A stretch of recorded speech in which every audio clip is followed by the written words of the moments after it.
Hi guys, welcome to another tip video for Florida, Universal and Disney. Today's video is going to be about fast passes, rope dropping and queue busting. Now, obviously if you go to Disney quite often, or Universal, you'll know quite a lot of this, but you might find some tips that you don't know about. So we're going to teach some people to suck eggs here, but for newbies that have never been to Florida before, some of this is going to be explaining the lingo and the terminology and just giving you a bit of a demo on how to book a fast pass and not to give up and things like that when you really want to ride something. Because we didn't know any of this when we went in January this year. We were newbies basically, because we'd not been for 10 years. They didn't have fast passes like they do now. Well, they had what they have in California, where it's a paper system. So it's completely different. If you've not been for 10 years, it's completely different now. So hopefully you'll find something useful and information will help you. So we'll start with fast passes. So fast pass, the word fast pass is, I think it's a trademark of Disney, isn't it? And express pass is Universal's name for it, but they both basically mean the same thing. They both work slightly differently. It basically means you can bypass the regular queues and get on to the rides quicker, faster.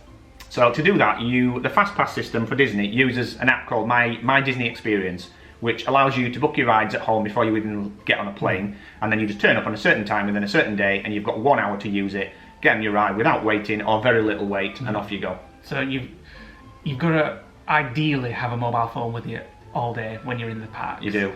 You can do it without. You do get free Wi-Fi in the park, so if you've not got roaming enabled on your phone, you can still get online to be able to change your fast passes, and also when you're in your hotel. But you do need internet access, unfortunately. Ideally, you do need internet access. You can book it on the morning or 30 days in advance, i.e. on your laptop. So if you're going to Florida and you want to make the most of it, you have to plan before you go. You must plan. Otherwise, if you're gonna turn up and just wander, you're not going to get the full experience. Which some people are absolutely fine doing, with they just queue for a ride or book a fast pass at the last minute. But if you really want to ride something, you're going to have to plan in advance, especially for the big rides like Avatar and Seven Dwarfs Mine Train, which are really difficult to get hold of. And then from August onwards, Star Wars Land. So which should free up Avatar. Possibly. Yeah. So you must use fast passes. My family, when they went in January, and even me really, didn't know much about fast passes. We left it to Nick. I did, but unfortunately they never left the hotel in the morning until about 11, so we missed them all. So you've got to use fast passes if you want to get on some rides and not be queuing for hours and hours. So what's the first point? So we'll give you some facts about them first of all. So fast passes, I've got them on my notepad, so if I keep looking down, it's not because I'm being rude, it's just I'm reading my notes. So if you are staying on Disney property, you can book a fast pass 60 days before you travel. If you're staying off Disney property, like on International Drive or in a Universal hotel, you can actually book your fast passes 30 days before you travel. And so basically, all Disney hotel guests get 30 days more than you to fill up the ride. Yeah, it's an advantage of staying on Disney. You pay a premium to stay on Disney, but you get some advantages. Yeah. So we are actually staying in Wilderness Lodge for one night when we go on our next trip. So we have one night in a hotel, but we have 2 days of 60-day fast pass. If you're staying in one night stay, you get your arrival and your leaving day. You get the check-in day and the leaving day. So we get 1 night there, but we get 2 days of fast passes. Yeah. Which hopefully we'll be using for Star Wars. This is another reason why you have to plan ahead, because there's lots of people staying in Disney hotels and they all get 60 days advance to book their fast passes. And there's only so many fast passes every day. Yeah. And if you miss it for that day, then you've just got to keep with everybody else. Yeah. And you can actually turn up 5 minutes before and 5 minutes after your window, and you're given a 1 hour window. However, if you saw like our Drinking Around the World video, we got to soar in about half an hour to 40 minutes earlier. But because it was quiet, she let us in. Yeah. Right, so I'm going to do a demo now on my phone of when you try to book a ride, if you don't get the slot that you want, and how easy it is to just keep retrying. And we'll just see basically whether I can get a ride. So I've pre-selected a date, and I want to do the Frozen ride in Epcot, and I want it any other time other than 7:30, which is what's on the screen at the moment. So let me just share this video to you now. So as you can see there, I keep pressing the morning button, and it keeps reloading what slots are available, and it's only showing 7:30 at night. So let me try 9 AM. Again, 7:30. Now if you keep doing that, and keep doing that constantly, eventually you will get a slot that somebody else has cancelled or a new slot that Disney releases. And we did that in January, 2 days before, and we managed to get an Avatar ride, didn't we? Yeah. And you will not get an Avatar ride if you're doing 30 days in advance, unless you do the 60 days and you're staying on property. You'd be very, very lucky to see an Avatar Fast Pass on the app. And speaking of Frozen, we also did it when we were in Epcot. I was walking around the Epcot shops, Nick was looking on the app, just kept refreshing, and up popped Frozen. And we went on Lee dropped 5 minutes. Lee dropped the handbag he was about to buy, and we were on Frozen straight away. So that's a tip. So if you don't see the ride that you want, just keep retrying. The other thing as well is we found that Disney tend to release a block of free passes between 6 a.m. in the morning and 7 a.m. in the morning local time. We don't know this for a fact, but this is, in our opinion, this is what happened. We've got all our premium rides that we couldn't book in the UK in Disney when we did this trick. So in March, I woke up at, I'd say, 6:30 a.m. Nick was still asleep. I got the Disney app up, was checking on Magic Kingdom, and up popped 7 Mine Dwarfs, 7 Mine Dwarfs? 7 Dwarfs Mine Train for the day after. And we're like, then you got Test Track. Yep. Then we got Avatar in January. So I woke Nick up and like, we're on 7 Dwarfs Mine Train. So we got all the rides by just setting an alarm. And if you're travelling from the UK, you're likely going to be awake at that time anyway because of jet lag. Check it early. So just keep refreshing it, keep checking it. But we think that Disney released a block of passes between 6 a.m. and 7 a.m. and that's been consistent whenever we've been in January and March. Yeah.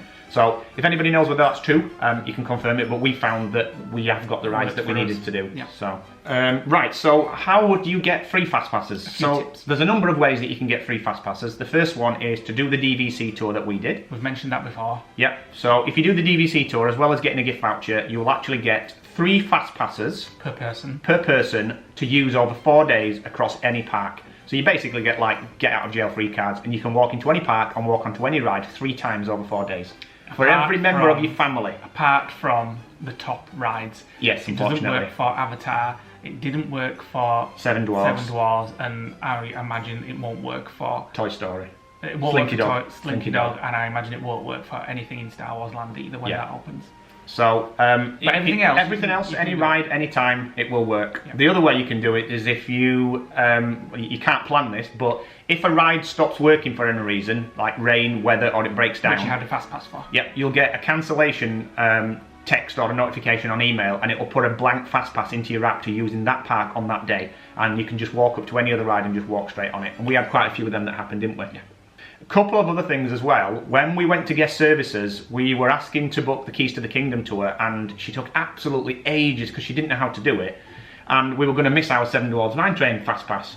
So she actually gave us 2 free rides after our fast pass. And that also happened when we changed the date for our Keys to the Kingdom tour in Animal Kingdom. We got free fast passes again to use. So if you do have to see guest services for anything, if you've got anything to complain about, they will reward you with free fast passes. Not that we're saying go and complain. Don't go in there and make stuff up. No, but if you've got a legitimate reason, have a legitimate reason, and it's something that guest services have to sort out for you. Just say, can we have a free fast pass for that? You can ask. And we didn't have to ask; they just give it out anyway. Again, not for the top ride, but for everything else. Yeah. So it's always worth asking. Yeah. Right. So you heard us mention earlier on in the video that we use the term rope dropping. So if you've not seen our Florida video on rope dropping, check that out because that's a live demo of us doing it. Here's the thumbnail for it. Essentially, rope dropping is. It's a metaphorical term, isn't it? It's for when the rope drops, when the park opens. There is no rope, no. But it's called rope dropping. It's like the start of a race where the rope goes down and everybody runs. If you've never heard of rope dropping, please do check out our rope dropping video because it does explain it when we did it for the first time and the only time that we've done it, and it worked a treat. But in essence, it basically lets you into the park. First of all, right at the front of the queue. I mean, there's lots of people there, but in the scale of things, you are going to ride your favourite ride, whether you've got a fast pass or not. Yeah, we did it for Avatar, and we rode Flight of Passage and Navi River by quarter past 9. Yeah, 20 past 9, something like that. And the park opens at. The park opened at 9, but they actually let you in at 8 and move the crowds further in the park so they can get more people at the turnstiles. And a lot of people say, well, if you're going to queue for an hour before the park opens, why not just queue for the ride anyway? Well, one is... It's 3 hours queue. Yeah, for something like Flight of Passage, it's 3 hours. Averaging. Sometimes. Sometimes 4. The highest we saw it was 240 minutes. And the best thing is as well, when you've got off Flight of Passage, you're free to do whatever you want, and it's only about 9 AM. So you can get on loads of other stuff really quick as well. Fortunately for us, you'll see in our video, it started absolutely slashing it down with rain. We didn't have a poncho, we didn't plan for that. So our morning at Animal Kingdom was cut short, I was drenched. Yeah. So always take a poncho. But it's also a good idea as well to do the parks on rainy days if you know it's going to rain, because a lot of people will avoid it and go shopping and indoor places. Yeah. So you will get to ride your favourite rides if you do it on rainy days. It might sound mad, but you've got to savour every hour that you're there. And ponchos are really good to keep you completely dry. Yeah. And so rope dropping isn't always just about one particular ride. It's about doing the whole park, everything you want by about 11, midday, yeah. and then you're out and you can go and chill in the villa or whatever you want to do something else. Today.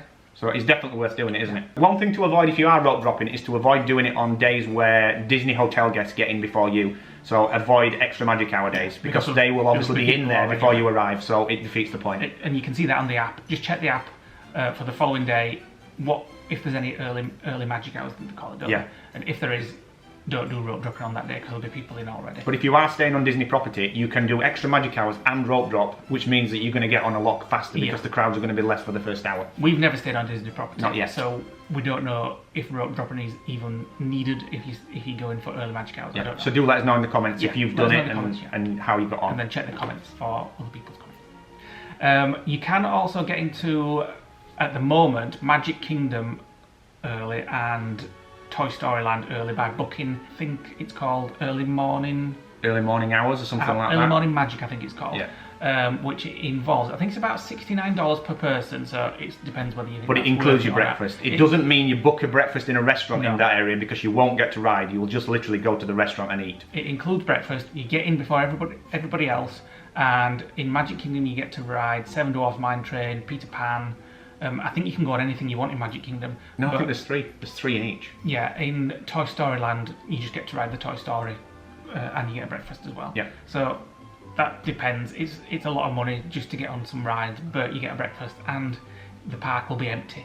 So again, if you don't want to do rope dropping, then one of the other best times to ride the premium rides is to enter a park about 10 minutes before the park closes, and make sure that you enter the ride queue within 5 to 10 minutes of the park actually closing the front turnstiles. We got on Pandora with a 30-minute wait. Yeah, it said it was a 2-hour one, and it was 10 minutes before the park shut, and we walked literally. We never stopped walking. We went straight on and rode it. Took about 30 minutes to get on. Yeah, 20, 30 minutes. For Avatar, that's absolutely amazing. Yeah, and that was about 10 to 9 at night. Yeah, so do it late on at night. Also, if you're in Magic Kingdom and want to get on something, wait until the fireworks show is on. The queues are a lot less. Yeah, everybody's watching the fireworks, so go and get on your favourite ride then. Yeah. So we're going to talk a little bit about Universal Studios now. So theirs are not called fast passes, they are called express passes, and they work very different actually to Disney. It's a physical ticket, isn't it, with them? And everybody doesn't get them, you have to pay for them. And the price ranges between $80 and $130, I believe, at the moment, based on prices in March 2019. And there are two types of ticket. The first one is a ride once ticket and an unlimited ticket. The ride once ticket means you can only do each ride once. The unlimited means you can basically get off and go back on and get off and go back on.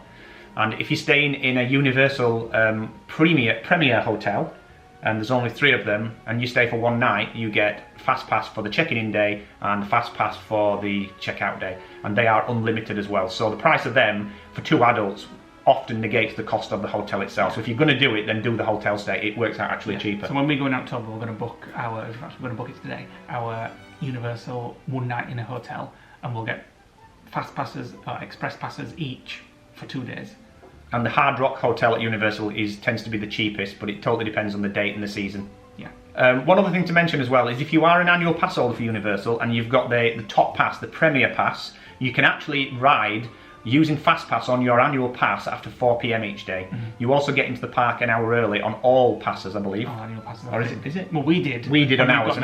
We've got the preferred one. Yeah. But preferred and premium, you can actually get in an hour before everybody else. They only open 3 rides, unfortunately, but it tends to be the top rides, like the Harry Potter. It's the Harry Potter rides. Yeah, I think you can just get on Escape to Gringotts, Forbidden Journey, and maybe one more. I think there's a Jurassic Park one, Ride of the Hippogriff, maybe. Something like that. So we didn't think it was worth getting up at 6 or 7 AM for that. But again, once you've done those rides early before everybody else, you're in the park early, so you can fly off to some other rides before they get busy. And they probably have done the whole park again by midday, and then you're off again. I mean, we found with Universal, we had the extra hour, but we never used it. We were turning up at 10 in the morning, and we were walking straight onto rides. So I think with Universal, I don't know whether it was the season we went, but it doesn't tend to get busy until mid-morning. Yeah. And also, if you go in for Harry Potter, just walk straight to Harry Potter. Get in at the time it opens, or thereabouts, and go straight round to Harry Potter. And then work your way back rather than from the front to the back, because by the time you get there, you'll be waiting 2 hours. Yeah. And then the one other thing that we found that when we were queuing for the Forbidden Journey? Yeah. The Forbidden Journey is the locker trick. So if you go into the gift shop when you get there and the queues are massive, go into the gift shop, go straight through the back of the gift shop into the lockers, put all your stuff in a locker, and then on the other side of that room there's actually another entrance to the locker queue, and you literally jump that entire queue, so it puts you about 10 minutes ahead. Yeah. Totally depends how busy it is and the time of day that you do join the locker queue. But if you go through the gift shop, you can get in there before everybody else. Bit of a cheat, and I'm sure that sometimes they'll put a turnstile in to stop you from doing that. But it worked for us. This video. Yeah. And also, the last thing I want to say is about the early magic hours, early hours for Disney hotels.